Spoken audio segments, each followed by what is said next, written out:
तुम्हें फूल एवं नवेद्य समर्पयामि श्री प्रसन्न सतेन था अच्छा सूत्र पसपा ये बात है ओम जातो पुण्य तो काम सती यहां तक बोलते हूं शंकरा हो जाओ सापात श्री कंठनाडं गंडारं तुम हरंग बोलते सत्य तुम श्री दाम समर्पयामि श्री कलसा वृंद तादन पुण्यदाने अच्छा काम ये सापात में समर्पयामि आयातन मतिवायातन हर हर हर हां बस करो मनुष्य ओम रूपकम समर्पयामि श्री शंकर पार्वती दत्ताभ्यो नमो गीत से यहाँ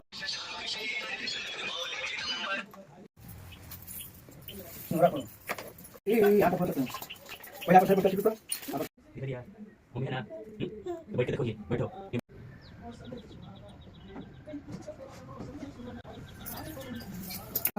दौड़ान मनुष्य भगवान सरों के नाम स्वागत है तद्भव नमो नमः छोड़ दो सुना हाँ अशांत अनुष्ठान परम अर्पण अर्पण वर्षों श्री स्वागत है तद्भव नमो नमः अशांत अनुष्ठान परम वर्षों नमो नमः दूसरे संक्राम ओम हर हर हर महादेव नमः ओम हर हर हर श्री शंकर पार्वती तद्भव नमो नमः खोल दो प्रसाद उठा दिखाओ बोले शंकर भगवान की जय। ईश्वर आप हमें कोई ऐसा अनूठा गुप्त वर्त या पूजा मंत्र बताए जो सब धर्मों की अपेक्षा सरल हो तथा जिसमें श्रम भी थोड़ा कम करना पड़े और मैं अपनी कन्या का हाथ किसके हाथों में दूं। तभी नारद जी आए और वास्तव में मुनिवर नारद जी ने तुम्हें देखने ही आए गए थे। नारद जी को देखकर हिमवान ने अर्धपाद आसन आदि देकर उनकी वंदना की और कहा हे स्वामी आप यहाँ किस हेतु आए हैं मैं धन्य हुआ आपका आना मेरे लिए बड़ा शुभ है। नारद जी बोले हे पर्वतराज सुनो मुझे विष्णु भगवान ने भेजा है इसलिए मैं आपके पास आया हूँ। आपका कर्तव्य है कि आपके कन्या रत्न को इस योग्य वर को सौंप दिए ब्रह्मा विष्णु और सेन इन तीनों में भगवान विष्णु के समान कोई समान योग्य वर और कोई नहीं हो सकता। अतः मेरी माने तो अपनी कन्या भगवान विष्णु को प्रदान करी। पर्वतराज बोले भगवान विष्णु ने स्वयं मेरी कन्या को ग्रहण करने की इच्छा व्यक्त कर ले आए और मेरा तुम्हारा विवाह संपन्न करा दिए। इसी कारण तुमने मेरा आसन प्राप्त किया। उस समय से लेकर अब तक किसी अन्य के समूह इस व्रत के विषय में कहने का मुझे अवसर नहीं मिला था। मेरी स्त्रियां जो अपने सौभाग्य को अखंडित देखना चाहती है विधि पूर्वक इस व्रत को रखे। सर्वप्रथम केले के स्थल मंडप का निर्माण करे तथा नारंगी आदि जो भी फल उपलब्ध हो एकत्रित कर ले। उस ऋतु में जो भी फल फूल उपलब्ध हो उन्हें खास तौर पर रखे। तदुपरांत धूप तथा दीप आदि से सज्जित निम्न मंत्रों का उच्चारण करके आराधना करे। तदुपरांत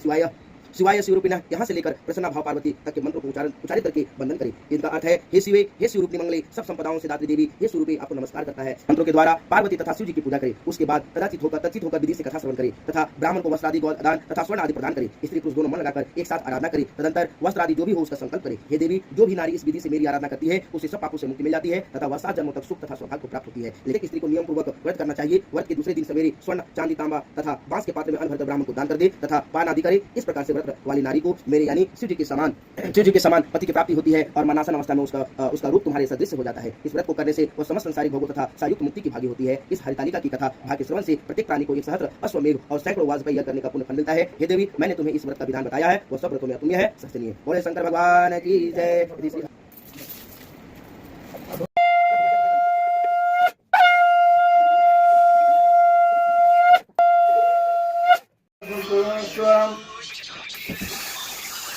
बाद में नहीं डालता तो डाल दिया अभी